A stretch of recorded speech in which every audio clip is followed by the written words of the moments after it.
ẹ wá wo ojú olè tí ẹ̀rọ ayàwòrán ìkọ̀kọ̀ CCTV tú àṣírí rẹ̀ nípínlẹ̀ Ọ̀ṣun.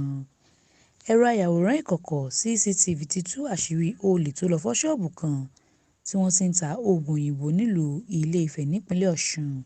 òru ọjọ́ 13 mọ́júmọ́ ọjọ́ 14 oṣù kẹwàá ọdún yìí la gbọ́ pé ìṣẹ̀lẹ̀ náà ṣẹlẹ̀ ní Òròkì Pharmacy Store nídojúkọ OAU Teaching Hospital Complex nílùú Ilé-Ifẹ̀.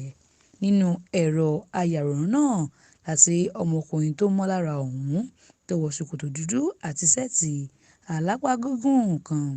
Ojú wíńdò ló gbà wọlé tó sì kó òbítíbitì owó àti ọ̀pọ̀ lápútọ̀pù nínú ṣọ́ọ̀bù náà.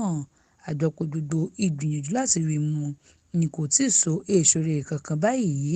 Ìdí sì nìyí táwọn aráàlú fi ń ké sí àwọn ọlọ́pàá láti fi kún akitiyan wọn láti ṣàwárí ọkùnrin olè yìí àtàwọn tí wọ́n jọjọ́ ń ṣiṣẹ́ burúkú náà.